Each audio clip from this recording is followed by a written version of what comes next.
Greetings, this is Obi-Wan Kenobi, and I have drifted into the underworld. The Star Wars Underworld. I have a bad feeling about this.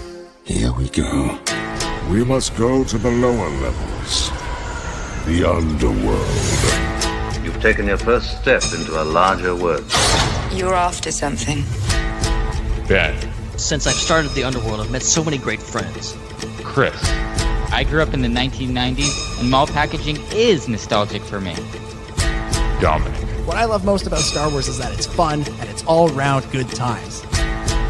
So, this is where the fun begins. May the Force be with us. This thing really moves! Whoa! I like this! I can't believe you came all this way to see me. Why am I not in the intro? I gotta come up with a snappy line. What's up, Star Wars fans, and welcome back to another episode of the Star Wars Underworld Podcast. We are your source for the latest Star Wars news, reviews, and discussion each and every week. And this week on the show, we're going to be talking about the 4th episode of Skeleton Crew. Can't say I remember no Attin. My name is Chris. Joining me on the show is my good friend, Mr. Dominic Jones. Can't say I remember no Skeleton Crew. All right. What? Excuse me. Hello, Chris. Hello, Ben. Hello, everybody. Very excited to be back. Very excited to talk about this episode. I really enjoyed it. A Skeleton Crew continues to roll along, giving us some fun stories, some fun moments, and the mystery grows. I'm enjoying it. Really looking forward to breaking this one down. That's right. Also joining us, it's Ben Hart, the Star Wars guy. Can't say I remember the title of this episode. No, I'm not going to keep that going. No more pirate accents. Okay, those are banned from the show for me. Especially Can't say I remember no pirate accent, man. Wait a second, I didn't agree to this deal. But yeah, interesting episode this week. I got some intriguing thoughts on it, so I'm looking forward to sharing those. And yes, off the top, I did actually managed to find a couple of connections for you. Okay, I found them. Okay, so you can play the intro and know that I'm actually prepared this week. Say awesome. I remember no Ben's connection corner. Trying to remember how many. Just you're gonna supposed keep to doing have. this. You're supposed to have 66. It'll be a fail if it's less than 66. That's the number that I said. I really didn't want to disappoint you, but I'm gonna count. I'm gonna take a drink every time you do one, and our drink better be finished by the end. Otherwise, I will be dehydrated. A real dangerous version of Ben's connection corner. That's right. Please also, drink responsibly. Indeed. Also joining us to help break down the episode, it is the #1 Green Pirate fan, Chad. Welcome back to the show, Chad. Thanks for having me. Happy to be here. Chad, since we're about halfway through the season of Skeleton Crew, before we dive into this episode in particular, what have you thought of the series overall so far? Oh, I'm loving it. I love pirates. I love space pirates. So, it's a great show. No space pirates in this episode, but still, it was great anyway. But I love a little bit of space pirates, but a little bit. I love Brutus, but also, I think a green pirate guy would have been great in the show, but too bad they killed him off. That is really. I'm gonna say, when for people that aren't listening or aren't watching, if you're just listening, Chad has set his little I don't even know what to call it. I think it's headline or something. Yeah, headline. I don't know. It says #1 Green Pirate fan, and his name on the screen is Gorian Chad. When they introduced Gorian Shard on The Mandalorian, I remember thinking oh, this is a perfect character for Skeleton Crew. Great character. He's like a funny pirate. He looks like a pile of seaweed. I was like, this guy is tailor-made for a Star Wars pirate show where kids are the lead, and for some reason they killed him off, and they're like, you know what, Wolfman. We'll have the Wolfman, and we'll keep the Nikto around, because he's the cool one. He's the one that people really like. Nikto one is cool. Not the green seaweed guy and his weird shmee looking sidekick first mate. Yeah, but, and one of the best character names that they've come up with in a while. Gorian Shard. Like that's a Star Wars name if I ever heard Pirate one. King Gorian Shard. Like you could just see the like vintage collection action figure packaging saying Pirate King Gorian Shard on it. Like and you it's could like just this see weird, like green looking seaweed guy. Yeah. You're like And- he's perfect. Yeah, and this is on a show where a lot of the times they just name the character what species they are. Let's not forget Mithril, who's just a Mithril. Carl Weathers shows up in season 3 of Mandalorian and says, "Hey, Mando!" to a whole field of Mandalorians, and somehow everybody knows he's talking about one specific one. He's actually talking about the shiny one. He's talking about the shiny one, not us cool guys who paint our armor. He's talking about the other guy. Exactly. And there's a few other ones throughout like the Mandoverse where you're like, really? That's all you could come up with. We didn't stop to think, hey, how about a name? And yet Gorian Shard, A+ name, dead in the same episode or Killed dead him. Second episode. He was like he was in 2 episodes. Greatest character. Showed up. They said a vast Mandalorian when he showed up, and then killed him off. They're like, nah, he's too cool. He's too cool for this world. We need to kill him. Perfect. He's too perfect. Look, if Palpatine can come back, if Admiral Trench can come back with all these 2 people that have died in fiery ship explosions, I say bring Gorian Shard back, even though he would be technically flammable. Somehow Gorian Shard returned. He's a plant. He could grow back. Yeah. Oh, there we go. You don't know anything about this guy. He's like Dirge. He's You like keep Groot. cutting him off, and he keeps like Groot. reassembling himself.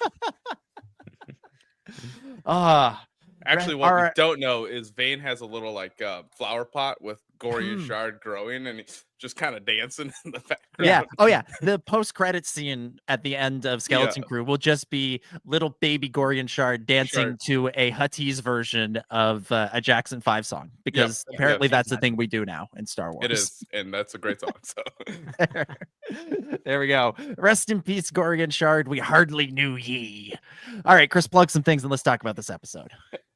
All right, if you're watching on YouTube, make sure you punch that subscribe button. Chewy, you can super chat with us. We'll get to your super chats later in the episode, unless it's super relevant to what we're talking about at that very second. You can also support us by becoming a channel member. And make sure if you're listening to the show, you also subscribe and leave a review on the podcast app that you are listening to the show on. The link to our Discord server is in the description, so make sure that you check that out. We have game nights and watch parties and lots of fun stuff over there. A group for Star Wars Celebration Japan, which is really, really fun.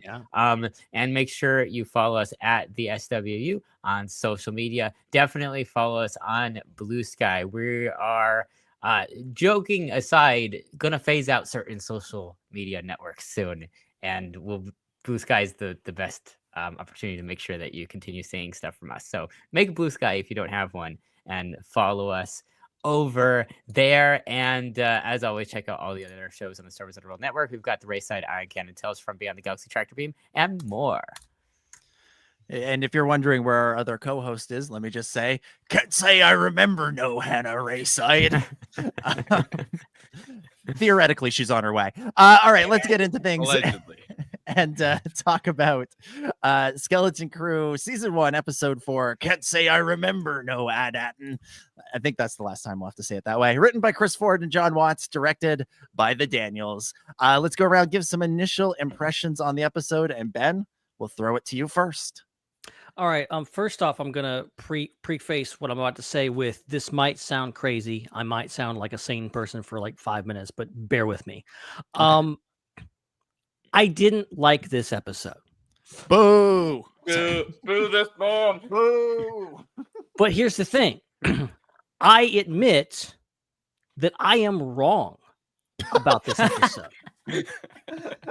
I acknowledge that this is a great episode, possibly one of the best of the season so far. You can chalk it up to taste and whatever else. I don't even think it's that. I think in general, I am self-critical in the sense that like my media literacy, my opinions can be rather shallow sometimes for being point blank. Because I'm just like, I want the full picture. I want the full package. I want a little action sequence and I want a little humor and all this kind of stuff. And this episode was a character piece. this was specifically for especially Neil, but also Fern to an extent. This was a fully on character study of these characters and put these characters in something they've never been before and really letting them shine. And I think it was great as that. I was a bit weirded out, but at first I wasn't know quite how to accept this episode as it stood, because it was so starkly contrasted with the first few episodes. I was not expecting, because we'd seen the trailers, I'm just like them holding weapons, stuff like that. I'm like, oh, okay, it's that episode. Like, I get where we're going with this, but like the idea of these different versions of Attin and this whole things, very Star Trek. It's like one of the Star Trekiest episodes. Very Doctor Who. They land on a planet, and there's a war going on. There's an alternate version of a place we've seen before, and there's a war, and then they somehow resolve the issue, or in this case, Neil seemingly puts Akron on the path to resolving their issues, which is something Captain Kirk or the Doctor would do, I think. This is a great episode. I had mixed feelings about it at first, but I think it's really good. Okay, that's all right. Ben, you are allowed to dislike things. We'll allow that from time to time. Chad, what did you think of this one? I would agree. I think it's probably like the weaker episode so far, but it's still a great episode. I love Neil. Everybody loves Neil. That's actually what the show should be called, is Everyone Loves Neil. So, that'll be season 2. Yeah, season 2 is actually Everybody Loves Neil. Actually, I need a sitcom. Side note: a sitcom that is about his family, about Neil and his family, called Everybody Loves Neil. So, but anyway, like I said, I think it's like the weaker of the 4 episodes so far, but it's still a good episode. Neil's great in it. I think the scene with between Wim and Fern is also great. It is a great, powerful scene. Oh yeah, and SM23 and Jod is just great, great together. Terrific comedy duo. The back and forth between them. Yeah. I think I agree with you. Chris, what did you think? There's a lot of mincing of words, which I appreciate. No, I thought this was a bad episode. Like, this was not good. Like, especially in the grading on the curve of this show. Like, in general, amongst all of Star Wars, it's kind of maybe par, just okay. But the show has been so good that this is a huge letdown to just have something be kind of mediocre and average, after some really great episodes to start the show, and hopefully some great episodes to continue with. I think so. This is a misstep. It feels disjointed. It feels like the writing of the episode doesn't really match up completely fully with the writing of the other episodes. Just some of the things don't flow and connect together very well. It feels very isolated, like it could be at any point in the season. So it kind of gets you out of the flow of the show. And then it did kind of one of my pet peeves with shows that are supposed to be one long story arc, which is you could pretty much skip this episode and you're not going to be too lost if you just go on to the next episode. Like, and the only things that really changed in this episode were things that happened so quickly that you easily could have done it at the end of the last episode or beginning of the next episode. You did not need a whole episode to do everything. I understand that, there was a lot of Neil and you got into Neil's character a little bit deeper, but did we really learn anything about Neil that we didn't already know? We were just underscoring and fleshing out stuff that we already knew. It wasn't a surprise that Neil is a really good person. So it kind of was a bit, in my mind, wasteful. Maybe they could have taken that time and done something a little bit more impactful or taught us something we didn't know with that time, instead of just throwing us something that we did know. So yeah, this is I was very disappointed with this episode. I thought that this was a missed opportunity, and kind of a waste of an opportunity to tell a story. I think that this could have been way better, considering how good the show has been so far. Interesting. Here's what I'll say. Typically a criticism that a lot of people have thrown at the Disney Plus Star Wars shows is that the episodes are too short. And by and large, I think that's a criticism that is overstated, because usually I think they do a good job of using the runtime that they have to tell the story they want to tell. Selfishly, would I like them to be longer? Of course. I watch House of the Dragon and the episodes are an hour and 10 minutes long, and I'm like, yes, this is great. More of the thing that I love. Yes. And then you come on here and that's like 28 minutes of actual content. You're like, hey, you only could say this was 34 minutes because you put all the credits in all the languages in the runtime. So I normally that's where I stand. This is an episode where I do think it would have benefited from another 10 minutes. Because I agree with everyone that it's a step back. I don't agree that it's a bad episode. I think it's an episode that needed to be fleshed out a little bit more. I think we needed to spend a little bit more time with all the characters in the Troiks and understand a little bit more about what Ad Akron is. Because there's a lot of stuff that is like really quickly stated and inferred and implied that, you know, I think is going to factor in to the story down the line, which is why I don't think I don't agree with the criticism that this is skippable. But they go over it so fast, and so much of it is kind of in the subtext that it just it does feel a little bit like blink and it's over. What did we learn? What did we do here? And so I think another 10 minutes or another 15 minutes spent where you could see some of the other kids spending some time with some other characters in the Troiks. Then I think you get to really understand the world of Ad Akron and understand kind of the warning that is there for the kids about what might become of their own world. What is the, you know, because the fact that it is Attin just different, like Ben said, it's very Doctor Who concept. Like there's lessons in there, there's warnings in there that you have to take back to Attin when you figure out what the hell is actually going on over there. So if we had, because I think the Neil and Hannah stuff was done really well. If you'd had like another subplot with KB and another kid, or the general, you know, Hannah's dad character with one of the kids, like if you had like another sort of like a C plot in there to go along with it, I think it strengthens the episode. It strengthens all the things this episode is trying to do, and it becomes, you know, it goes from being, you know, 4th of 4 in terms of quality to being back up with the rest of the pack. I would be curious. I would be curious to see how. Sorry, Chris. I would be curious to see how like episode 5 opens up, because it definitely, this is like the one episode that ended on an actual cliffhanger. Because the other ones very abruptly.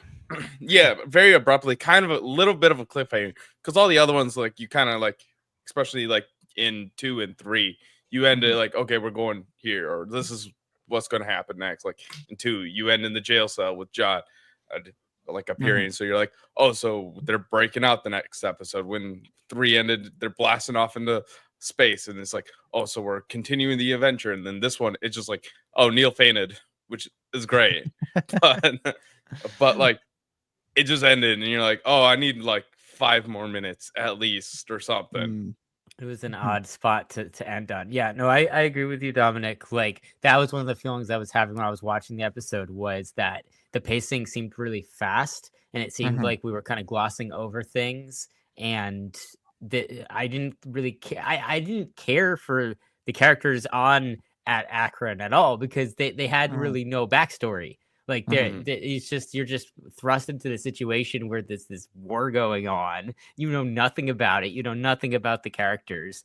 You know, again, the whole purpose of the episode is to flesh out Neil more. But everything else is just ignored emotionally. And you know, like Ben mentioned and like John mentioned that Ben mentioned, this is very Doctor Who and very, very Star Trek to have kind of a random episode on a random planet like this. But the thing is, like, Star Trek and Doctor Who can do that very well because they can tell a complete story in an episode about a random planet. And they have many, many, many times very well. And so you have to actually have a plot. Like, you have to have a real story arc. This episode had no story arc. Literally, like, there's this battle. You're learning that Neil doesn't want to fight and he's marching into battle. And then all of a sudden, kind of in a tropey Deus Ex Machina way, Jod makes the battle not need to happen because the battle was off screen. And then the episode ends. Like that's really bad writing. I'm sorry. That's not good writing. That you do not want to write something like that. That is not good.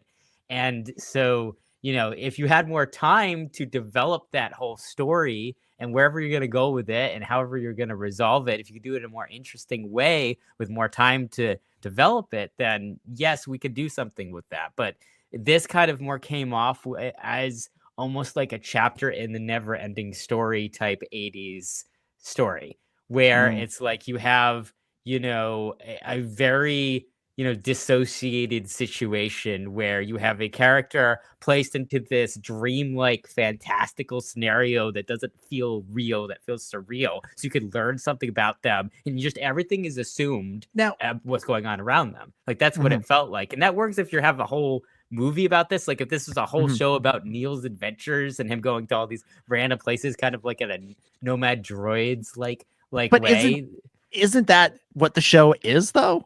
Not to this like point. It's a journey to get home, but every episode has taken us to a new weird fantastical location and kind of dropped us in there. Written well, that's the difference. It's like you know, each episode's moved the plot forward, moved the characters forward. This one didn't.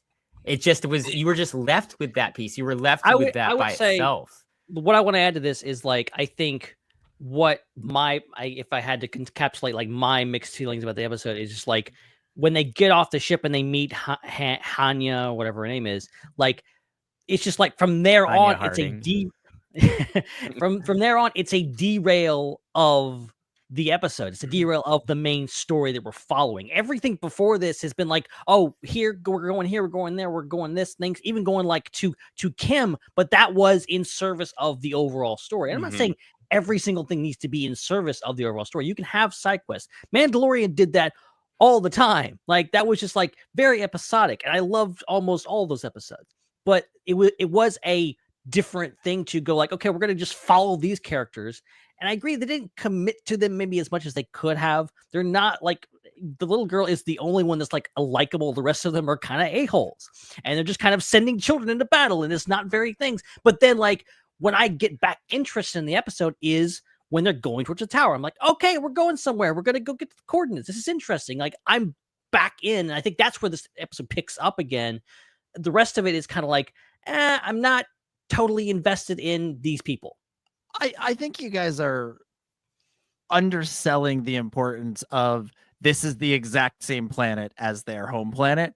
Again, the storyline there needed another 10 minutes. I'm not gonna disagree with that, but I think that is really important to the overall story. But you know whose opinion I want to get on this? It's our other co-host, the late arriving. What a place to freeze. That was something. Wow. The late arriving. I remember no Hannah Raeside. Hannah Raeside. And see, I remember. Wait, why is Hannah cosplaying as me today? Am I next?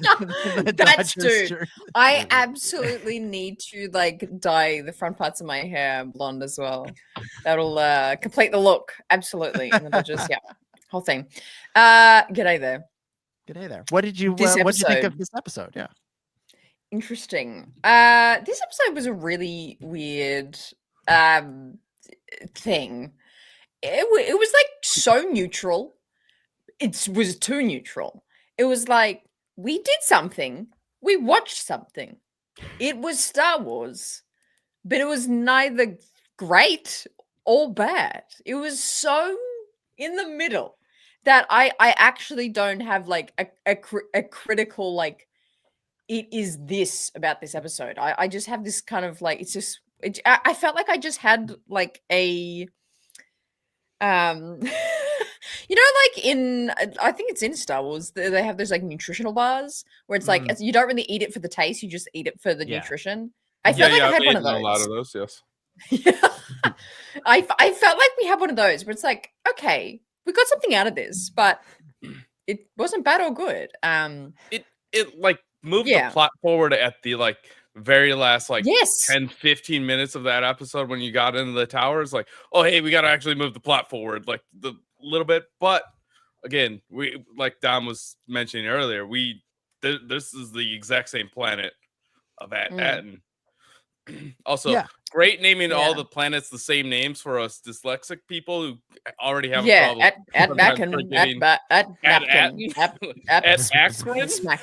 Thank you. Attin, Ohio. The same place.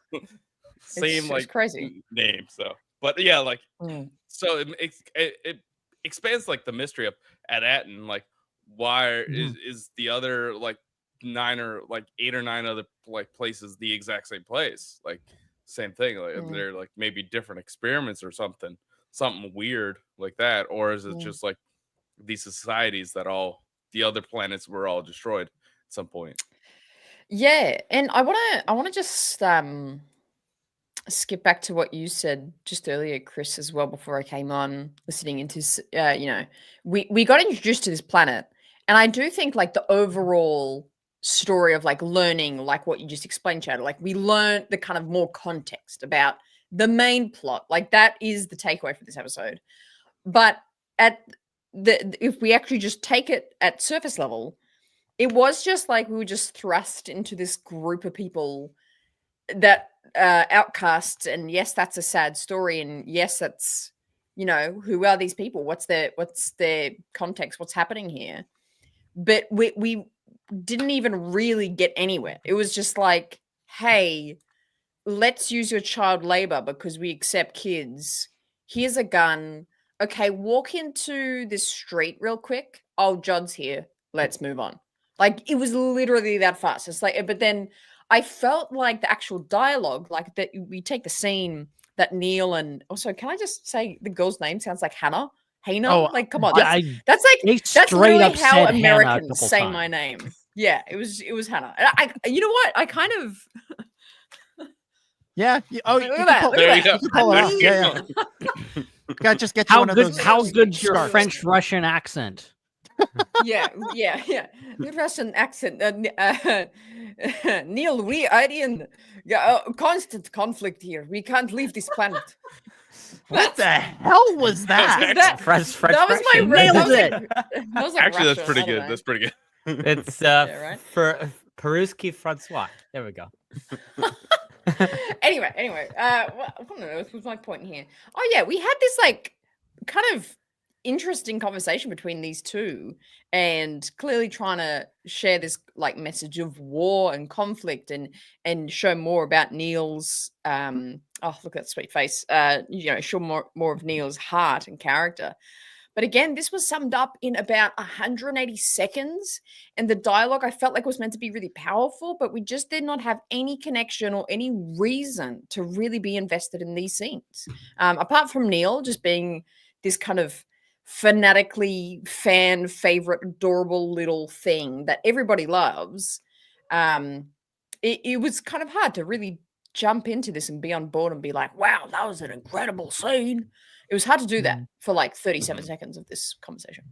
It goes back to what I was saying earlier, that this episode just needed more time, because I think it gets right in broad strokes what it needs to get right. Yeah. Like the message is good. The feeling is there. It conveys something about the character.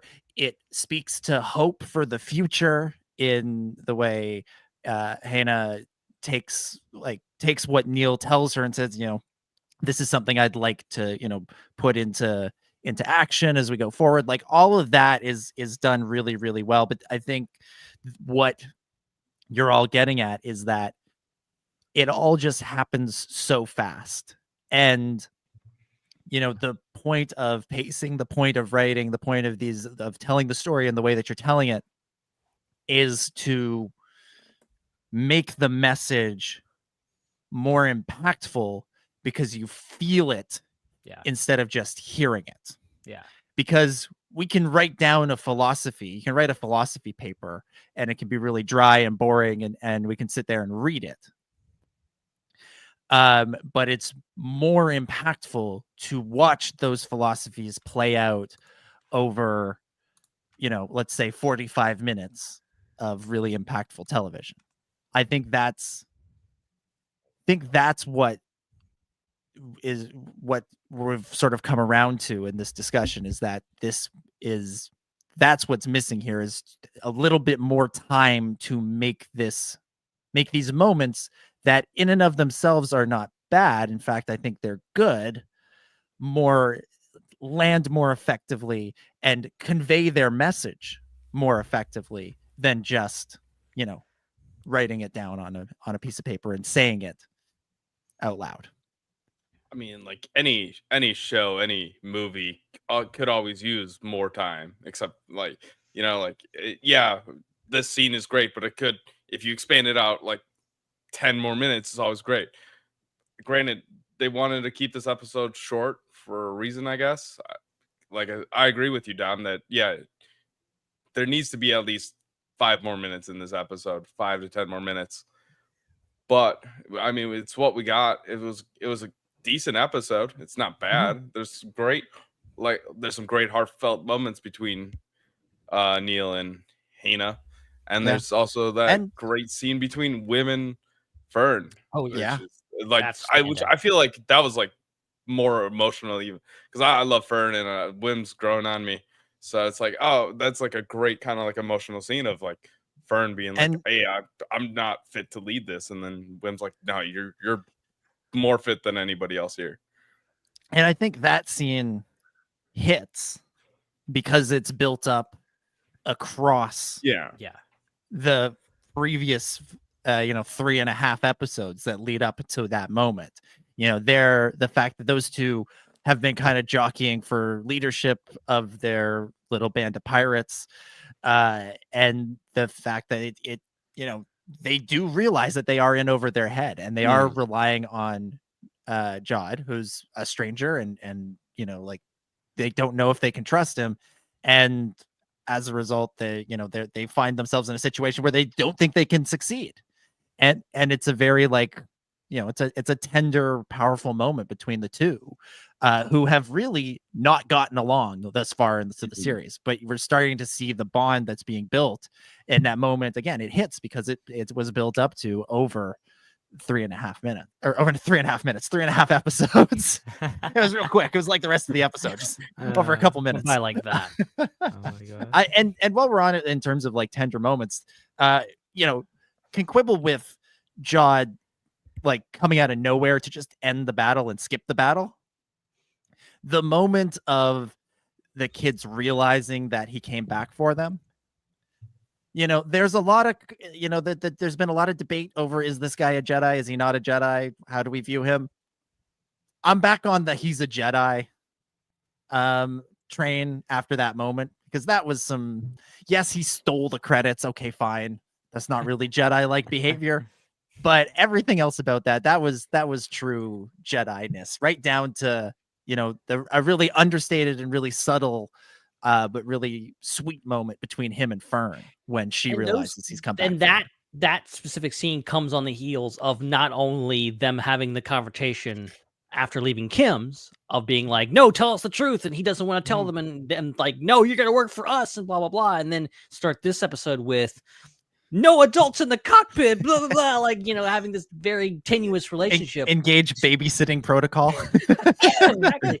And then like them like both like kind of committing to each other, being like, Jod in a real substantial way. He could have just left them on the planet if he wanted to, if he didn't care about them. He does have a heart. He's proven that more than once now. And then them being like, oh yeah, we actually like you. You kind of saved our lives, and so that's cool. Yeah, I took that him coming back and kind of saving them. I took that more sinisterly.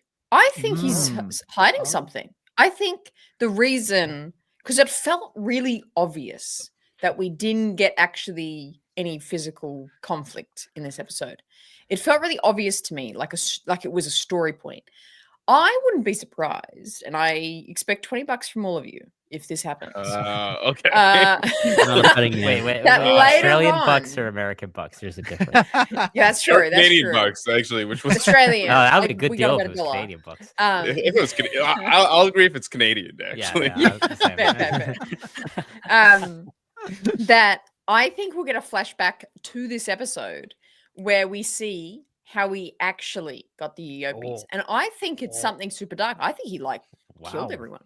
Wow. I think he is super, super evil. And that's why it was kind of played off. He was just like, oh, I just got them. And that was really sus. And that's not really the reason. And we're going to find out later is because he's like kind of super ruthless and super cutthroat. I'm gonna add to what you're saying here, Hannah, because it is conspicuously left open-ended and we don't see what happens. If it was as simple as like, oh, you got me at gunpoint, oh, just shoot me, and then hypothetically some Republic credits spill out or something like that, or he finds them accidentally and he's like, oh, I got these, and they're like, oh, we're cool, have these. Like, that's a scene you put in the episode. That's not something you hide. Yes, that's why I take it like something. No. That's not in the scene that you put in the episode. Sorry, Ben, but no, that's not a scene that you put in the episode because the payoff, they're like the whole point is it's supposed to be a surprise when it's him coming out of the mist. It's not a surprise if you see him go, "Hey, you want some money?"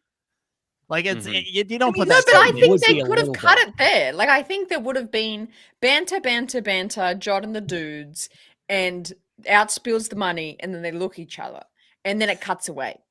That's that scene would be in there. That scene would be in there. Hannah, you know what? Hannah, I will take this bet. Yes, I will bet you 20 Canadian dollars. Canadian dollary dues. We're not flashing back to this episode to see that Jod murdered a bunch of people. I feel very confident, and I will gladly put a crisp Canadian 20, still with the Queen on it, in the mail to Australia if we do in fact cut back love to it. Okay. Man, when is that ship with the king notes coming? Yeah, right. True.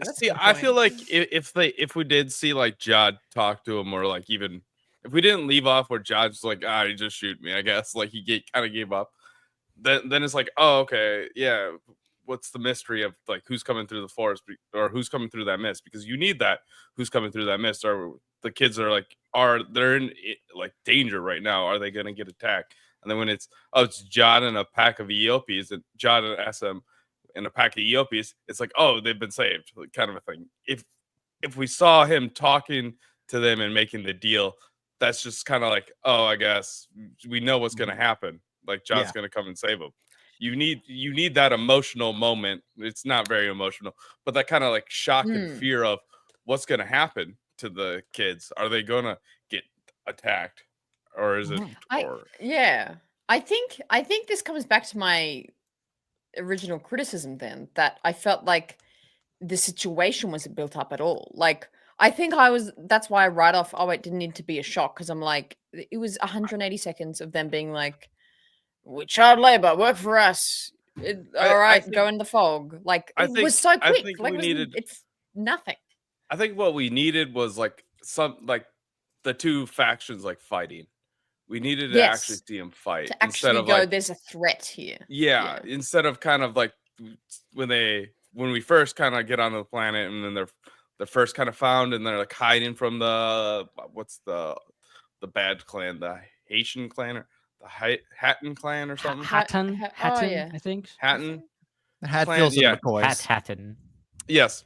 So yeah, when we see Hatton, man. We should when sell see a the hat that says Hatton on it. Hatton. Yeah, dude. But yeah, like when we see them, like first you're like, oh, they're a threat, I guess, and then like, okay, these are the good guys, I guess. You kind of need to see like maybe a quick like conflict between the two, and then so you know that they're actually a threat instead of kind of believing it. I mean, I don't know, the sort of intimidating march through the street there. That was effective for me. Like again, the first time when they're hiding, that did signal to me that there was, significant threat. But I get where you're coming from. Like it wouldn't have felt out of place if they did go there and give us a little bit more context to it. And I think more context to the conflict in general would have been nice. It's strongly implied in the episode that it's one of those conflicts that nobody remembers what started it. It's just been happening forever and ever. Like Hannah says, like, oh, they stole our Eopes last week, so we stole them back this week. And it's sort of like, oh, that's it. Like they've just been fighting forever. They don't know why. They don't actually have a reason to hate each other. And maybe more of, you could again pay off more of the message, more of the mystery, more of all of that with having Neil come face to face with one of them and saying his piece, or having Hannah say her piece about the same idea. But if ifs and buts were candies and nuts, that's how it goes. We'd all have a Merry Christmas. So I don't know. What did you just say? What did you just say? That makes sense, I guess. Yeah. Yeah, sure. Sure. Yeah. Crackle, don't forget the freckle. Yeah. What? Oh boyo. You know what this episode reminds me of like the kind of purpose and just overall vibe, lack of a better term, is the Sanctuary. I want to say that episode's title in Mando season 1, with the farmer of the blue shrimp people, and there was the angry mob, and with the AT and they came ATST and came in. Man, you should get me to recap every episode. I do a great job. Yeah, Hannah, you should recap episodes, and I should use old timey sayings more, and then it'll have a great show. Amazing. That would be a great deal. 2025 is going to be a big year on the Underworld. Big year. And Mara, yeah, that's right. That lady there. It felt like that, where it's like it was a part of, it was the point of view of our heroes and our main characters, and it was to show us, teach us some sort of message and lesson about conflict and how it happens, standing up for yourself. Do you choose violence or not? Like that's similar sort of messaging. Similar. I definitely got similar vibes from these episodes. I don't know. Does anyone else know what I mean? Like it's just 1,000%. Yeah, 1,000%. Yeah. Oh, and absolutely. I think that's why I have probably a harsh criticism of this episode, because I'm like, at least with the Mando episode, it's like there was an actual storyline. There was like a beginning, middle, and end. We introduced to the context. We show new characters. This is the problem. Let's try and fix it. Yay, we fix it all together. Happy ending. Like it was the movement where this, it was like the start, middle, and ending of the story of this planet was in like such a small section that it didn't even make sense to me. Yeah. Anyway. Yeah. Maybe I'm more negative than I thought about this episode. Let's talk about sort of the final act of this episode and the reveal that we get about SM-33, our droid protector. Up until this point, we learned that he has been here before, and all the time he's been saying, "I can't say I remember no Attin." He's been saying he can't say because he's not allowed to. And we learned that his original captain was the one to say nobody can ever know where Attin is. Nobody can ever know why. What did we make of this reveal? What did we think of the way this advances the story? Well, I'm struggling to figure out why this is like such an earth-shattering thing, because like we obviously know that at some point SM-33 had to have known about Attin, because that's where we found him.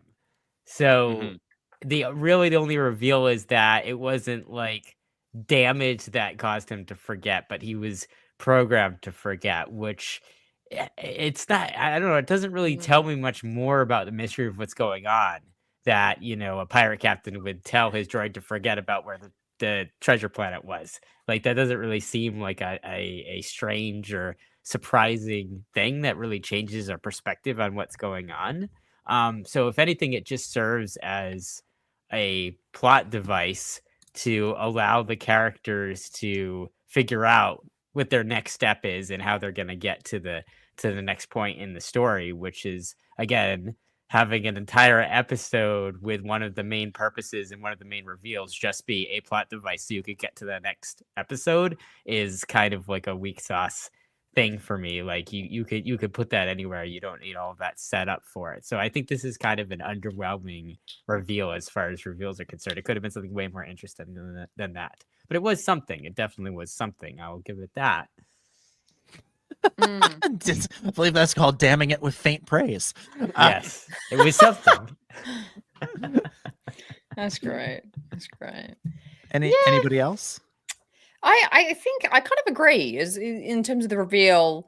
Like, I wasn't like, oh no, it was programmed. Like, it wasn't this reveal that I felt like it should have been.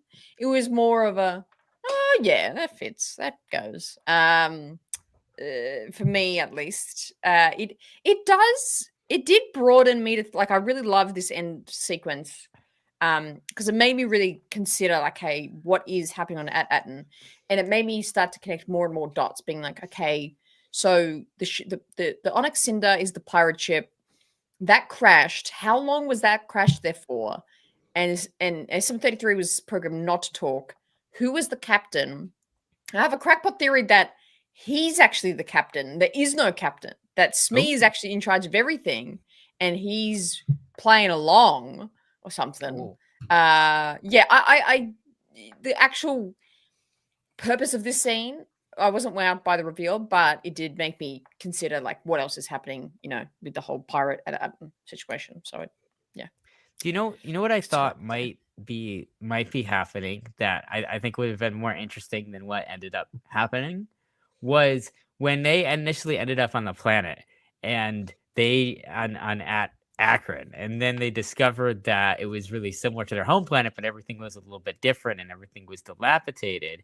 My initial assumption was there's time travel going on. Like they've either time traveled into the future of their planet, or they're from the past and they're now in the future, and it's some like world between worlds things where the barrier actually is like some type of time container thing keeping them in the past. Or like I thought that would have been, from like a science fiction point of view, a much more interesting thing than just having a bunch of planets that all look about the same with names that are just a few letters different, and then there's a bunch of pillars for each of them. Like that one for me, I think was one of the lesser interesting of the concepts they could have gone with for kind of duplication of a planet type storyline.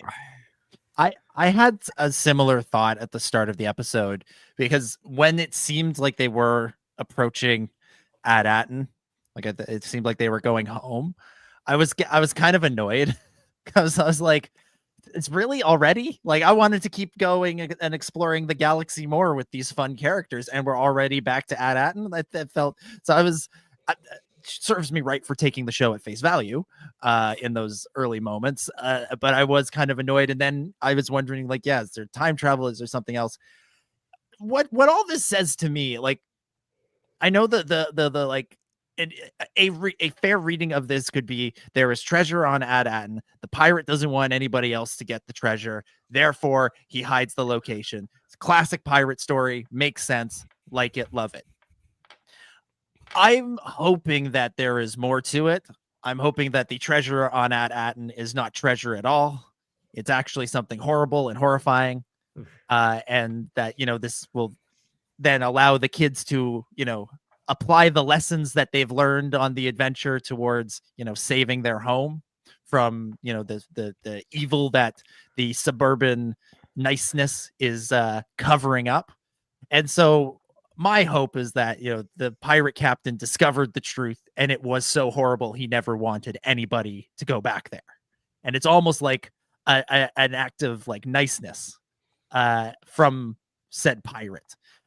Even it's so horrible that even this awful pirate captain is like, nobody should endure that. Nobody should go back there. And that's why I keep harping on, I think the fact that this is the same planet, but at war, is actually really interesting, because my suspicion is that all these planets, these jewels, were all trying to be the same thing.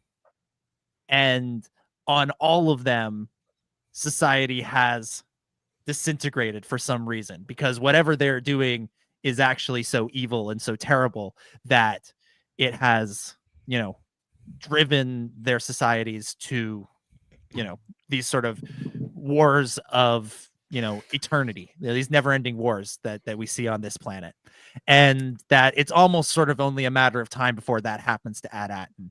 And so now the kids have to go back and prevent that from happening. Now, and so admittedly, that's all just my interpretation. That's all just my fan theory. Perhaps the reason I like this episode perhaps more than some of you is because I am projecting all of that onto the episode. And when it turns out to just be, no, there's a shit ton of gold in the in the basement of Attin, it'll be really disappointing, and I'll look back on all the rest of the series and go, wow, that I was wrong, and this is actually kind of boring. But I'm invested in this mystery, and this mystery has me thinking, it has me speculating in a way that I think good mysteries do. So yes, as I said before, I agree this episode is a step back. It is 4 of 4 in terms of quality. But there was enough there beyond just the good classic Star Wars positive messaging that I agree with and like in my Star Wars. There is enough there to me that enhances the overall skeleton crew experience. And that's so hilarious, considering that's the one thing I want is there to just be a bunch of gold, because I think that it would fit the story genre very well. But you can put a twist on it. There can be something dark about the thing they're using the gold for, and that would be interesting. But I still want there to like actually be literal gold. It's like gold cursed there. gold or something. Like Yeah. cursed gold. Like there's something bad gold. about it. Yeah.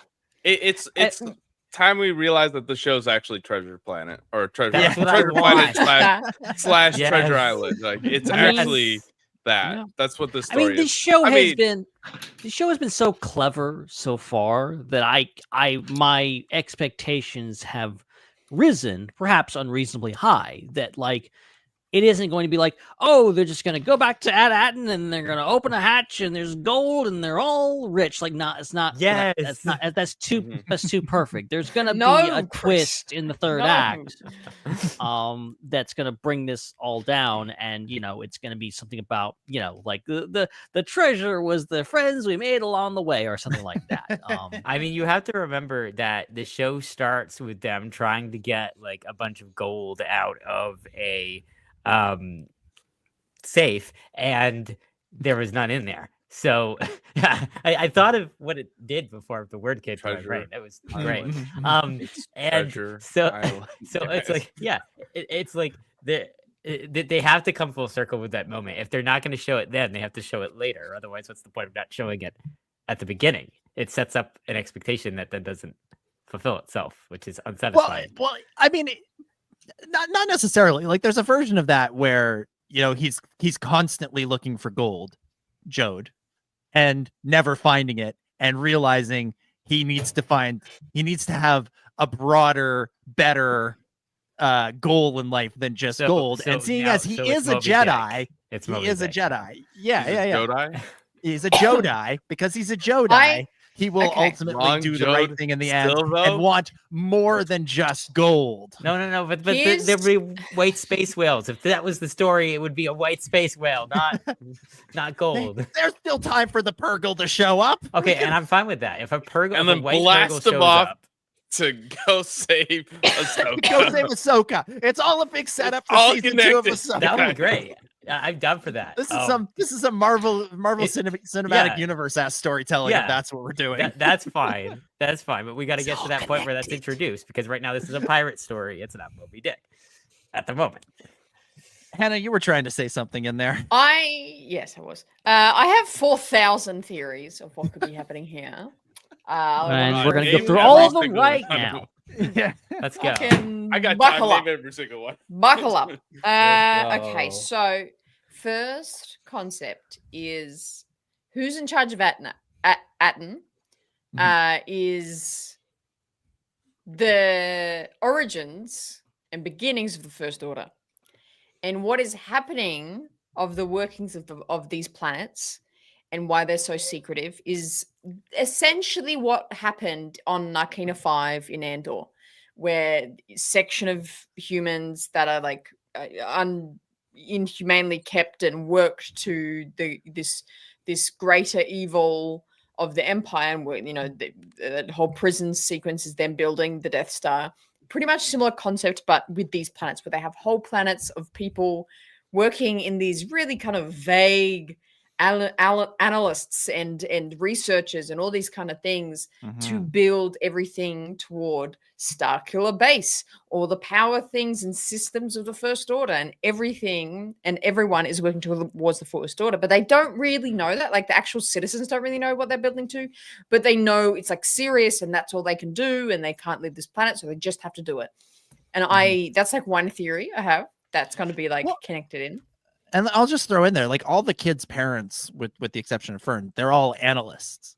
And I'm pretty sure that's what Cyril winds up doing in Andor for the Empire. Like, once he gets fired from being a security guy, he sits in his little cubicle with his tie, and I'm pretty sure he's just like an analyst for the Empire, doing, you know, not knowing what he's doing, but just kind of, you know, working on stuff. And we like Wim's dad because he's Wim's dad, but he seems like he could be just one of the many faceless analysts living on Attin, you know, doing stuff.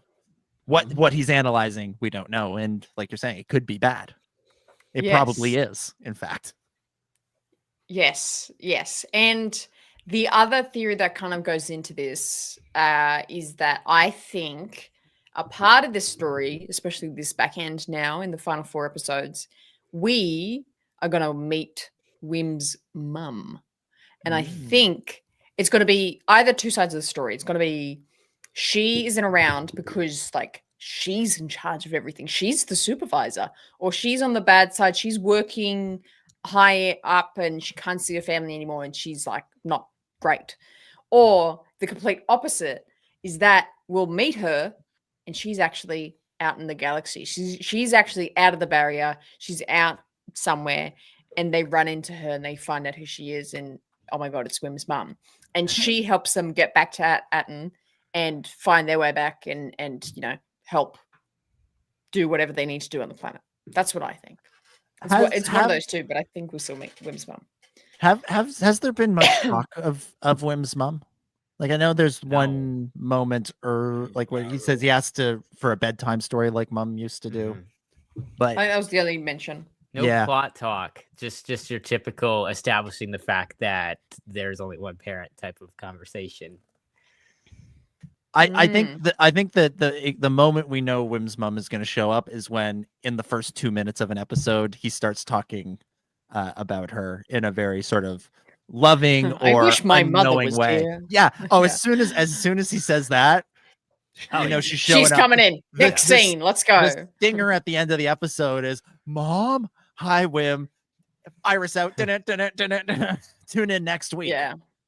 You know. Yeah. Interesting stuff. Either that, or we're gonna get an "I am your mother" reveal from an unexpected character. Smee. It's the owl from the previous episode. True. She's Wim's mom, Kim. Yeah. Kim and Wim. It rhymes. Therefore, but Wim spelled Y-I-M, not Y-H or W-H-Y. Yeah, you're right. There's no that's the owl affectation that you see there. Oh, incredible! And really interesting discussion about this episode so far. But you know what time it is? It's time for your favorite segment. Time for my favorite segment. It's time for everybody's favorite segment. It's time once again for Ben's Connection Corner. Connections in the corner with Ben. It's Ben's Connection Corner. Do. How's it going, everybody? Ben's Connection Corner is filmed in front of a live studio audience. All right, Ben, last week you promised us a lot of connections. A lot of Oh, connections. did I? Oh, Yes, you did I? A metric So- ton. And I purposely didn't even look at the scenes and what was in the background of this episode, so you Yeah. can have the You spotlight. could just Ben. tell us. Ben, So It's funny. It's take it Ben. away. You and me. There's there's only one connection that's the most important connection of them all. oh, is there? Oh yeah. If you don't have it, I'll put it in. Well, it's not going to Well, be You do on your obviously- connections, and then No, I'll- obviously. That's how we know Look, it's he's not gonna I'll mention leave it. this to you. Obviously, I know it. Obviously, I know it, but I'm not going to say it. I don't want to steal your thunder. So why don't you tell the audience, Chad? It's got to be the Yelpy fart in the background. Yes. the Of the course, most Yes. of important course. I one. noticed that one right off the bat. Of course. Thank you, Ben. So good. All right, Ben. So, what yeah, have you got? You mentioned Eopies. We got Opies. These are like some of them are like giant Eopies. Like they reminded me more of the big beasts on Naboo. Like the big ones that carry the shield generators on the backs. Like those are big. But it's interesting that they called them Eopies, even though they're clearly like a different species, different type of Eopie that we see on Tatooine. But still cool. Still cool to see. And they're making the same noise, and they're still passing gas, just like on Tatooine. So there you go.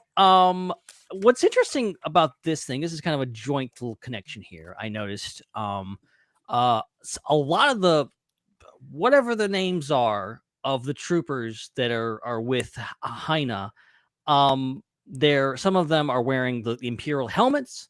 Some of them are wearing the mud trooper goggles that you see like Han wear in Solo. And there's I spotted at least one E11 Stormtrooper blaster, somebody carrying around in the background. And it begged the question to me, like, the Empire has had a presence on this planet, maybe, or they've gotten Imperial gear. Being that Attin was cut off from the galaxy, they don't know anything about the Empire or the Civil War or anything. This planet has clearly been affected by it. That there's been connections there. I'm curious what that means. I mean, they do say that the only contact they have with off-worlders is trading for arms and ammunition, so that could all come from Maybe off- the Empire off-world. showed up and went like, "Oh, these guys are already fighting each other. Let's just leave them be, I guess." It feels, I don't know, it feels like the Empire would show up, he would just conquered them both and just like made them like they would eventually join sides to fight the Empire. So yeah, I don't know. There's a story there, and I'm curious what all that means.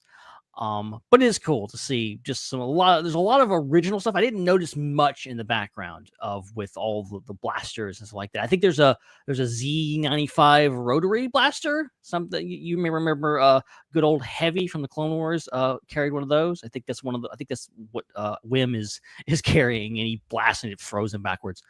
Another thing that I noticed was there was a couple of Vazuans. I think I'm pronouncing that correctly. Vazuans. There you go. There it is. And this is Runa's species from our previous episodes, the green furry aliens that Neil was in love with a few episodes ago. I think when he gets back to Attin, it's gonna be different. He's got a new love. But what's interesting is this is a completely new species. We've never seen them before in Star Wars. But there's two of them on this planet, which means there's someone on Attin and someone at Akron. Should have been a Rodian. What does that mean? What does that mean? Rodian. I know. I mean, Ben, everything should be a Rodian for her. I mean, Ben, you say there's two of these species at Akron and two on Attin. I can't help but notice there's also multiple humans on Attin and Akron and everywhere else in the galaxy. What do you think that means? Do you think there's a conspiracy there? I mean, obviously. I mean, I think humans are just. I mean, as we know, humans are bad news. Okay, and there's no telling what they're up to. Clearly a big conspiracy. But I'm not. There was some humans as pirates too, Ben. Did you see that? No, I did not. There was humans in the other episodes too. Are you kidding me? This. Whoa. We forced Ben into a literal corner for him to talk. And we're like, yeah, try it, Ben. As soon as you talk, we're going to rip you to shreds. I love this. This is the greatest show on earth. And We are to geniuses. think I created this hell for myself. I'm the make one that wanted this segment. do I'm it. the one that forced this issue. I'm the one that created this madness. Okay.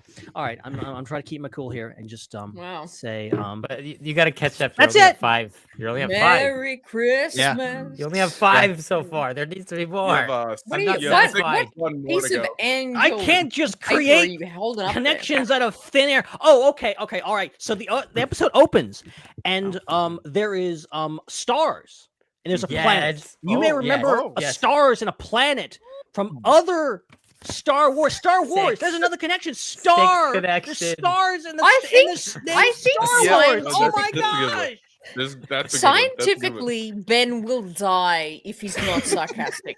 That's what this is about. He will actually start to wither away if he's not in permanent state of sarcasm.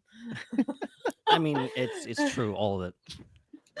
All right, Ben. Well, you were only 60 off from your goal of 66 connections this week. I know. And Disappointment. and one of them, at least one of them, little dubious. But thank you Look, for. I can't. I'm already disappointed in my family. What can I? You can't disappoint you guys too. All right, whatever. I'm already disappointed my family. The darkest possible way to end another delightful edition of Ben's Connection Corner. Connections in the corner with Ben. It's Ben's Connection Corner. Do. How's it going, everybody? Ben's Connection Corner is filmed in front of a live studio audience. We need to get Ben out to Celebration so that we can do a live version of Ben's Connection Yes. No. So good. All 3 connections. And we'll spin you around just like we do at the end of the intro. No, And we'll get everyone to clap while you do cartwheels. Yeah. I don't. What? What? Why am I spinning? What is this? It has to be. Somehow This made is it the weirder. video. The video. There's a picture of you spinning. I'm spinning. You would have to put me on a wheel and spin me around that way. You can't just spin me around in a chair. That's also how we give the prizes I out. can't do a cartwheel. Wherever your head. Well, lands, you have you have prize. 4 months to learn, Ben. Come on. man. You can learn in one. GPT exists. It'll tell you. That's right. How does Ben do a cartwheel? Incredible. Anything else anyone want to bring up about the episode before we hit final thoughts? Hell no. Okay. Thank you, Ben. All right, let's do some final thoughts and scores out of 10. And Hannah, why don't you start us off this time with the final thoughts? Score out of 10 for Can't Say I Remember. No Attin. Yeah, Attin. Well, I'm going to jump in and give this episode a 6 out of 10.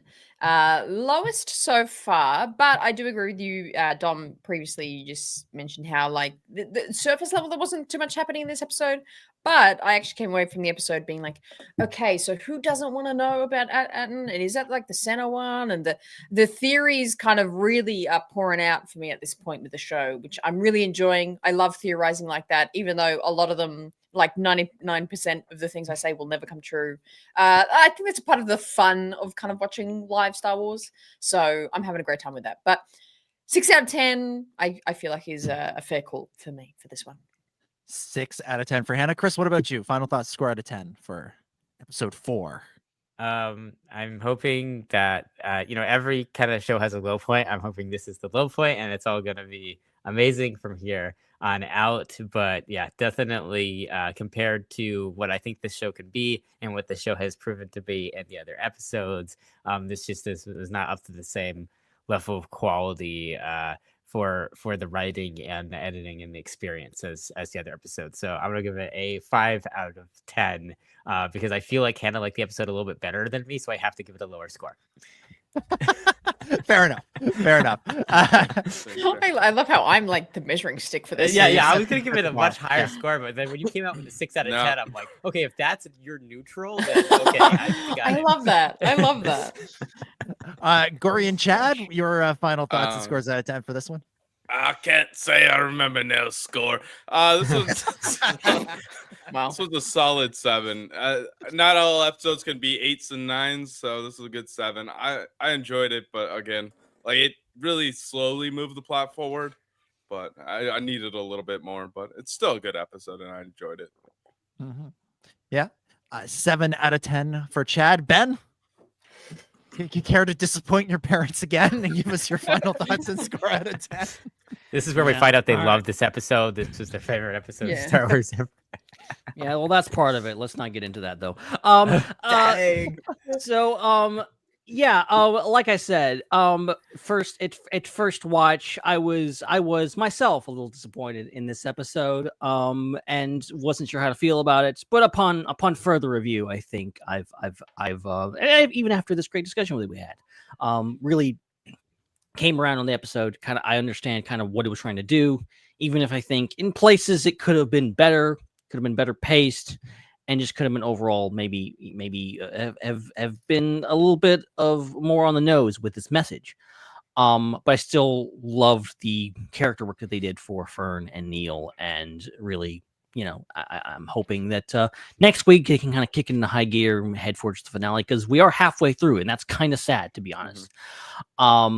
But deducting a point or so for just general stuff, aforementioned issues, I'll give this one 7.5 out of 10. 7.5 out of 10 from Ben. I guess I'll go 7. I'll go 7 on this one. I liked it. It was solid, but it could have been better. I think it had a good message behind it. I think it did some interesting things, but it needed another at least 5, if not 10, if not 15 minutes to really flesh out what it was trying to do and what it was trying to say. And I think if it did that, then it would have been on par with the rest of the series, and it would have made the good classic Star Wars messaging hit harder. It would have fit. It would have landed, I think, better if it had come at the end of a storyline that had been really well told, instead of a shortened storyline that was just okay. So I'll give it a 7 out of 10. Also, the he fainted line has to be the weirdest cliffhanger since Andor. One of those episodes where Cassian just sort of stands up and is like, "Well, see you tomorrow," and then the episode ends. Read my book. Yeah, it kind of had a little bit of that vibe, but I think that's because you would have normally done the cliffhanger as soon as Neil fainted, but seeing as these characters are kids, I don't think you could leave any suspicion that he might have died in that scene and let it linger. So you had to throw that extra line in. So I will leave it as a 7 out of 10. All right, let's dive into the Ask the SWU questions here. Let's go into the Discord, and let's take this one from Dr. Hugh 17. This goes back a couple of weeks. Dr. Hugh says, I enjoyed both episodes as they put the viewer in the perspective of the kids brilliantly while sprinkling in some excellent humor. Skeleton Crew made me think back to when I enjoyed Star Wars during my childhood. This leads me to my first question. What fun Star Wars moments do you remember from your childhood, be it a hobby or a movie experience? For example, one memory that sticks in my mind includes drawing the Death Star trench run while listening to Henry Thomas's narration of Rogue Squadron on audio cassette. Yes, I am showing off my age here. My second question is, since the X-Wing was featured in the marketing for Skeleton Crew, we kind of know the answer from this subsequent episode. This is how far back we're going. But really, I wanted to get to this question because of this last little mini paragraph here where Dr. Hughes says, lastly, I'll go on a mini tangent here by saying I'm developing an ick towards the colorful helmets and what might as well be called the anti-title crawl. You either do the title crawl or you don't. With that being said, I'll drink away my short-term sorrows with my next cup of Earl Grey. Thanks for coming to my TED Talk. This is how you get your message you're read on the show, is you say something that I agree with 1000% and have been saying for many years now, which is those helmets suck. Not having the crawls suck. Do the crawl, get rid of the helmets, and if you have to do the stupid helmets, at least do the Star Wars theme on it. Thank you.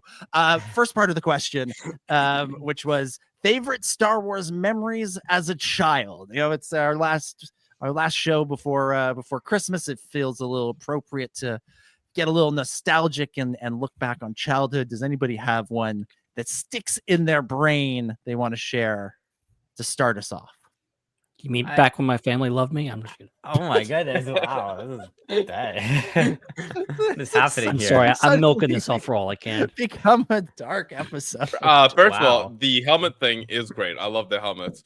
I wish they would do it more often. I love that they added Anakin to that. Anakin's in it. Make the helmets longer. So much worse. Add more The helmets Anakin and more looks droids. so It's bad. great. It looks The so fact that he great. hates it is proof that it's better. Great. It's It great. doesn't even look like him. It looks like I couldn't notice him. This is Yeah, crazy. I haven't noticed this either. I think it's different for each country. And And just so you know, in America, we have the crawl. It's just in Canada that you have the helmets. Just for you. We just have a crawl. but, here, I like, don't know what you're talking The about. first episode, you have the like solo-ish blue words on the screen fading in and out. Just put that Okay, down a but- crawl and but- have it go backwards with the But da, da, da, Ahsoka da, had it in da. red words and it went up. Yes, and it should have gone backwards and gone da da And it da was da. great. da. Next, yeah, but next if thing you you know, it's gonna be words, but they're good. It's gonna be the reverse. It's gonna be coming towards the camera, and it's just gonna be. They're gonna do everything they possibly can, but do a crawl. Yeah, but if you overuse the Star Wars theme song, then it's not special. Okay. Then when we go watch Star Wars Episode 10 in theaters in like 20 years, whenever they actually do it. Do you whenever the think next Star Wars that- movie comes out? That just because I've listened to All I Wanted for Christmas Is You 1,000 times, the 1,001th time isn't special? Yeah. Yes. We've Yes. all heard the Star Wars theme. I'm gonna say Yes, thousands of times but- in our lives. But if you do it for every show, let's say they start off every show with da They- da da. Yeah, You they know, should They start with do their have own another thing theme. that's No. called Doctor ruins Who it. does that. Like Yeah, it's the theme Twilight song. It's like the Zone theme does song for a that. TV But- show. The Simpsons then- does that. The Simpsons has 1,000 episodes. with the Simpson, same, yes. The Anytime a Simpson, Simpsons. yeah, anytime a Simpsons episode comes on, I'm not Yeah, like, but "Ooh, I watch hate the this. I don't like this Simpsons. song. I'm sitting there going da da da da da da da da da da da da da da da. But you know, when I go to whenever they make the next Star Wars, the other Star Wars movie, not the Mando one, the other ones, the next actual mainline Star Wars movie in theaters with all y'all and they play the theme. They go a long time ago in a galaxy far, far away, and bang, and then you're like, yeah, it'll hit different compared to like, oh, I they agree. did it in front of I think the shows instead should of like, have oh, they did it in Crawl. this. God. Oh yeah. I have the crawls with the show's theme song. Like that's it. Like instead of using the Star Wars title theme, Yeah, use but- the show's title theme with the I mean, crawl. like this That's what I this think. show doesn't really. I mean, it has like a nice little like yeah, sweet, but not really a theme song. I think of not- Book of not Boba every sh- Fett, Yeah, Book Kenobi, of Boba Fett had Ahsoka, a all those theme themes song, are though. intense. Yeah, Book of Boba Fett did have a theme song. That was a theme song and a half. That's a great. Boba Fett. Oh my god. Did I you guys think watch my interview when I asked Tim to like, what do you think of that song? And we were like singing it together. Incredible. Oh, you fake fans! You're fake fans of the channel, damn it. Yeah. Oh yeah, totally. Watch Yeah, that. watch that. Yeah. I'm pretty sure. Yeah, no. Yeah. But my favorite part was when Tim said the thing, and he was It wasn't like, enough yeah, time yeah, for yeah. Spot. Thanks, yeah. That's the one Sweet. thing. Yeah. I tuned in like for a that too. spot review, Whatever. so I don't know what happened there. Oh man. okay, does Did anyone? we so answer apparently- Hugh's question? No, but we didn't. apparently Yeah, nobody we're- has any watch. wholesome childhood memories they want to okay. share I don't know the how week that got- before how that- Christmas. I don't know how that became a conversation about the crawl again, but I know Dominic's to blame. He is always when that happens. But anyway, I don't know how that It's happened. true. It's true. Okay, so Um, and there's too many memories because Star Wars was basically my whole childhood. So I'd have to sit here for like 5 hours if I were to really get into the first year. But I guess one really random one was the time that I was living in the Midwest and I was nostalgic for the East Coast and the shore. So my mom came back from visiting family one time and brought some sand in this tin, this Atlantic Ocean beach sand. And so I took one of the Sand People, the Tusken Raider action figures, and then I put him in the box with with the sand, and I thought that was pretty cool. So wholesome. Incredible. Excellent. You had some sand. That's- That's beautiful. In fact, you know what you could say? You liked sand. I do like sand. I love sand. And you know why? Awesome. Because the sand where in the Midwest is coarse and it gets everywhere. But the sand on the East Coast is nice and smooth, and it's only at the beach. Amazing. There you go. There you go. Perfect Incredible. sand. Incredible. Anyone else? Anyone else have any stories, sand related or not? I got this Lego set from my grandpa when I was a kid. Amazing. What is that? I've What always had it version is that? built. It only got destroyed once on accident when I was playing it with you, because I was a child I and love crashed that. I it love and couldn't put it back together. But it's been That is low key one of the best Starfighter designs in Star Wars. Can it you is. say that? It's That's a solid underutilized design. and it's just so cool. And It's like, holds up. it's from like the Clone Wars movie and the micro series, that kind of yeah. Remember that Had bit it. where I've- Cad Bane steals one and he escapes? It's so cool. And then he Yeah. goes into a hyperdrive. Ring. Yeah. Anyway, Yeah. that's mine. Ben, then I did have- you have Oh, and then I have Poe Dameron's X-wing that I stole from my brother that he wants back. So. Oh wow, that's a Great hell of an memories. admission to have on a Great live podcast. memories. he keeps being like, "Hey, can I get it back?" I'm like, "No." Your Honor will now turn to Exhibit A in the case of Chad versus his brother. This moment from the podcast in which he said he One stole more it. piece. So Confesses on camera. I borrowed it without permission. In the theme of pirates. All right, I'm sorry. there you go. There you I go. can't say. Anyway, yes. Say I remember Yeah. stealing no And- Poe Dameron's No. X-wing.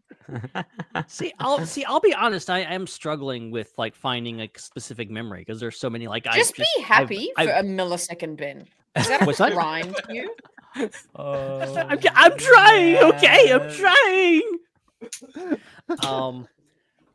Because no, genuinely, like I don't think there's been a single year in my life, a single Christmas that I haven't gotten Star Wars stuff. Which is just, it's just par for the course for me. Because I've always been the Star Wars guy. Why? Did you freaking guys New remember? York? Up in New York. Yeah. Do you guys? I'm walking here. I'm the Star Wars Well, guy. I mean, do you remember Hey, it's me, Ben Hart, the Star Wars Hey. guy. Hey. when Ben was a baby? Were you walking around just See like you in the Star boat. Wars? When Ben was a baby, he was Ben Hart, the Star Wars baby.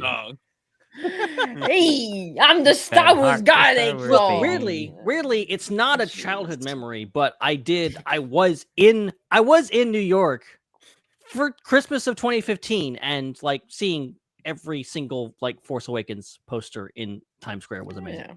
Oh yeah. I know that I cheated with your rules there, Hugh. I'm sorry. That's fine. Well, speaking of The Force Awakens, Hannah, you posted a picture of yourself from your childhood at The Force Awakens premiere. I did, didn't I? I don't know if you guys read the caption, but I was just like, what am I doing here? Like, what am I wearing? You can't see my eyes. I was like, did I get stung by a bee in my eyelids? What happened? Like, why can't you see me? Anyway, but that was funny. 15-year-old. You think you have a fashion sense, then you look back and you're like, ooh. That's probably high up there. Like Force Awakens experience was pretty awesome. Seeing that over in the States as well. I was in family was visiting San Francisco that December as well. So that was pretty cool. Seeing it like in America felt very, because Star Wars in my mind is, I think, very American. So that was really, really cool. But paired with that experience of like, I don't know what theater it was. It would have just been the main one in, I don't know, what's this middle of San Francisco. Chris, you probably know. Just the The industrial San light and Francisco magic movie. theater that. What? And we at the cinema getting the tickets, getting the snacks that we want for the movie, and seeing this really bizarre contraption that everyone was flocking to and utilizing as soon as everyone was getting tickets, they get their popcorn and snacks and they go to this machine. It's like, what is this thing? And me and my family all go up to like, what comes out of here? What is this thing? Why is everyone wanting this? It's America, so I'm guessing it's a gun. Blood. Oh man, that caught me off guard. But it's also San Francisco. Wow. And out came this golden flood of pure, like, I don't even know if it's real oily butter. And we're like, oh my God, this country is made up. What the hell is this? You found the butter fountain, the fountain of butter. Yeah. See, I thought you were talking about the freestyle soda machine. That's what I was thinking. I was like, you mean the greatest invention of all time? The soda machine. That is good. Oh, I want a Sprite with cherry or an orange Sprite. Or an orange. Yeah. I missed my movie because I couldn't decide on which drink I wanted. I want Coke and butter in my drink. That's what I want. They should put the butter right next to the drink. Definitely get America. You can get yummy. Yeah, no, that was cool. Same Force Awakens over there. There you go. Pretty good. I because it was all the anniversaries of all the movies this past week. I was also feeling nostalgic and yes. What are you about to say? You mean happy 5th anniversary to Rise of Skywalker, the best sequel film? Yes. Oh my God, Chad. Yes. Thank you. Thank God someone gets me. Oh, he's the best. That's why Hannah and I are. God, I've been putting up with this lot for months now. You know, if ever there was a movie that didn't deserve a crawl, probably The Rise of Skywalker. Well, this one was where fun. it makes sense. It's the one movie, the one movie that deserves the crawl the most. The crawl does the most heavy lifting. It's the movie that without united the entire crawl, plot it's the one crawl you cannot not read. Like you have to read it in order to understand what's going on. Because it's a great film. All right, everything's right away, and then Ben, right you can skip the crawl as long as you watch the Fortnite video. Then it's fine. Yeah. Well, absolutely, because everyone plays Fortnite. Yeah, because that's what everybody knew. Exactly, but we missed out on the greatest Star Wars character of all time. The Eye of Web-Ishbog. Yeah. I thought you were going to say. I thought you were going to say Bulio. Win the war. Win the war. Great movie. Great movie. Great movie. It's a movie. That is for sure what it is. It is 2 hours of moving pictures. It is a movie. Yeah. With sound and dialogue. That's all right. You guys hate having dumb fun. Okay, it's a dumb fun movie. I mean, at least we agree it's dumb. It's a dumb fun movie. How dare you? How dare you? Well, Hannah, I will be on your show talking about it. Yeah, he said it, not me. Come back on the Raeside, Chad. My God, I can't handle this. You mean? I can't handle them, man. I've never been on, so how can I come back on if I've never been on? So that's a good point. Wow, he does have I'm you on there. your side. Don't roast me. I'm on your side. Well, you told me to come back on, and I haven't been on. So I don't know how we got on the Rise of Skywalker anniversary, but happy anniversary to that. What did you do to us, Hugh? That's like all we have time for. That's like it. Yeah. Like, all right. Yeah. Jeez. Very quickly, my Star Wars memory as a child is seeing the Revenge of the Sith trailer in theaters. I did not expect to see it. I was seeing a different movie, and I remember seeing the 20th Century Fox logo come on, go, wow, I wonder if this is a Star Wars movie. Then the Lucasfilm logo, I was like, oh my God, it's a Star Wars movie. And then there was a Star Wars trailer, and it was great. That is my wholesome memory. Thank you. Good night. You had to wonder if it was a Star Wars movie? Yeah. What? Because it was the trailer. What movie were you watching? Yeah, that's not. If anything in the world of existence, it should be trailers of movies that should be the clearest that it's Star Wars. You're not like, is this the Muppets Christmas special? It's so clearly Star Wars. There's lightsabers. I didn't understand how trailers work. No excuse. The story goes, I saw the 20th Century Fox logo. That is a logo that is in front of a lot of movies. It is not exclusive to Star Wars. And I was like, hey, maybe. No, you know what? I completely misheard you. I thought you said you watched the entire trailer. I thought you said you watched the entire thing, and then was like, "Is this a Star Wars movie?" That's why I was like, "This is pretty clear." I digress and retract my yellow. No, the logo wasn't until the end. No. That's what I thought. That's why I thought you were like saying it was like at the end. You're like, "Is this Star Wars?" I'm like, "It's totally Star Wars." Okay, that makes sense. I retract my yelling and screaming. I mean, I felt that way about the G Gundam movie that actually ended up being Pacific Rim. Oh, there you go. I was actually really mad that it was Pacific Rim. I got to the end of The Rise of Skywalker and said, "Hey, was that a Star Wars movie?" Oh no, that's it. That's sorry, it. It's got Emperor Palpatine in it. Anywho. One Somehow, question Star and Wars one Return. question only. One question and one question only. That's all we're doing. So, Hugh, I want you to know you are responsible for the last 17 minutes of chaos. It's all your fault. Oh my god! And with that, Hopefully Ben's parents still love him after this. Thanks, you. And we'll begin to wrap things up for this week. I can't take any more darkness, so I'm cutting us off. Thank you for enduring this episode of the Star Wars Underworld Podcast. Whether you did it with your ears or your eyes, thank you so much. We'll be back with another episode next week. In the meantime, we also want to wish everybody happy holidays. I'm not going to attempt to list all the various holidays because there's a lot, and if I miss one, someone will be mad. So I'm just going to say happy holidays for all the holidays that are happening this season. And we'll be back with another episode in 7 days' time. In the meantime, make sure you make a Blue Sky account and follow the Star Wars Underworld on Blue Sky, because the way that all the other social media sites are going, I'm pretty sure Blue Sky is going to be the only one left that works in like a few months. So definitely make a Blue Sky account and follow Star Wars Underworld over there at the SWU. Dominic, thank you so much for surviving this podcast. Yay. Surviving? Oh, boy.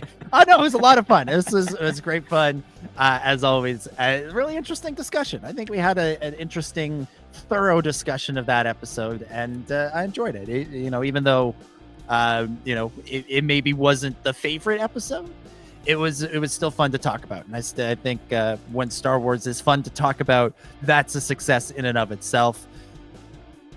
Resist urge to make Rise of Skywalker joke. Resist urge to make Rise of Skywalker joke. But no, lots of fun. I'll echo what Chris says. I hope everybody has happy holidays. And hey, we get to watch a Star Wars on Christmas. That's pretty cool. That is pretty cool. That is the ultimate Christmas present. So I'm pretty excited about that. And I look forward to being back. The return of the Star Wars Underworld Boxing Day show. I haven't done one of those in a few years. And this year, Skeleton Crew has forced our hand. And we will bring it back for at least a Skeleton Crew discussion. So we'll see everybody in 7 days' time.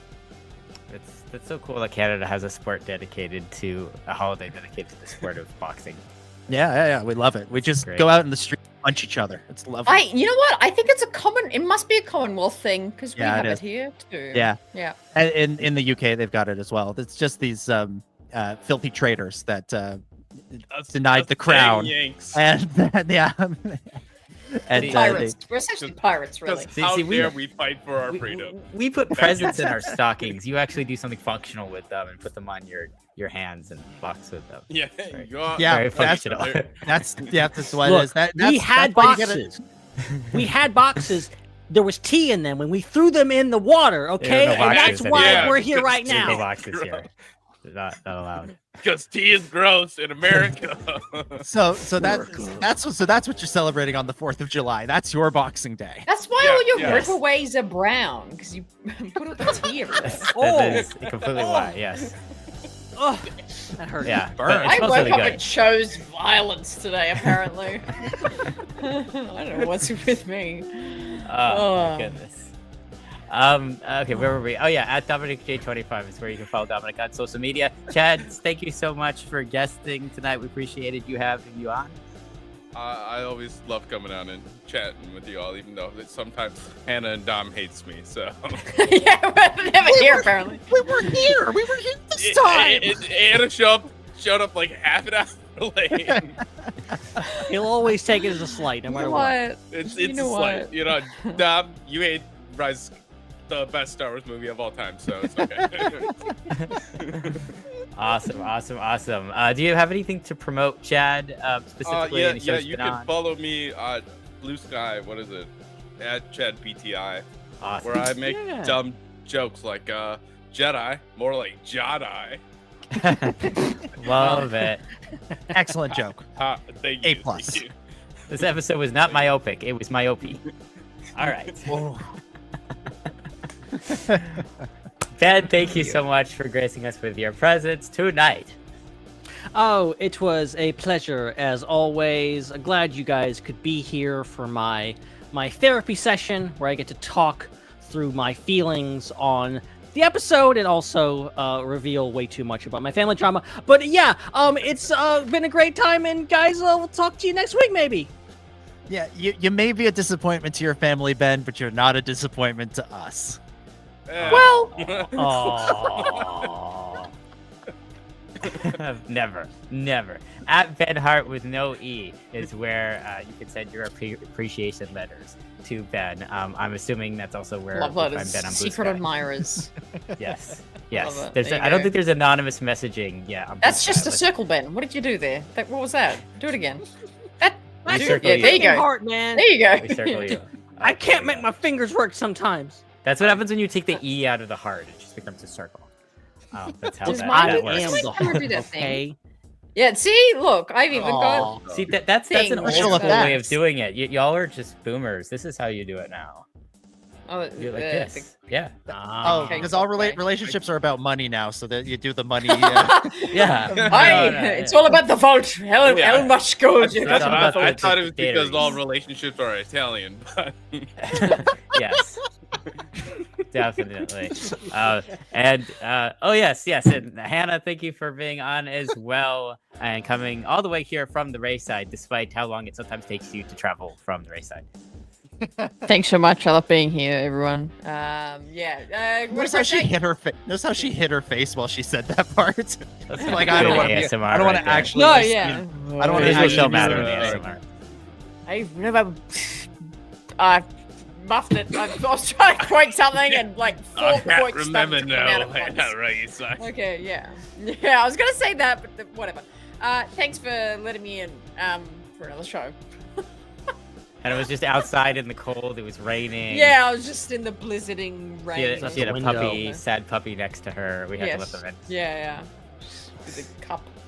Yeah.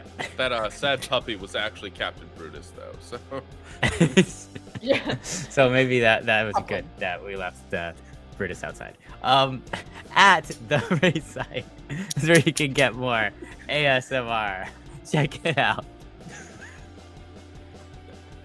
You missed the part earlier where Hannah was doing ASMR and I pointed it out. You missed it. That did happen. It was like rewind 30 seconds. What is Come out happening? of nowhere. Did I have a stroke? What just happened? What is going you're on? just talking to yourself now, Chris. Even I'm like, Yeah. what? I feel like you're selling a bill of goods. I that think Hannah's we're not all in gonna a dream. fulfill This on last her 2 channel. hours has just been. This was fever just dream. like the episode. Very surreal. And we'll return to the actual Star Wars Underworld next week. the only thing So that makes the sense. Fake one. Is my face drooping? I kind of smell toast. I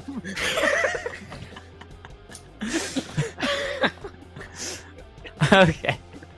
Bye bye. Back. Yeah. We'll see you next time. Thank you so much. Check out our Discord. Check out all the other Oh. shows on the network. Subscribe. We're out of here. We'll be back next week. Until then, happy holidays for Hannah and Chad and Ben and Dom. My name is Chris, and may the force be with you.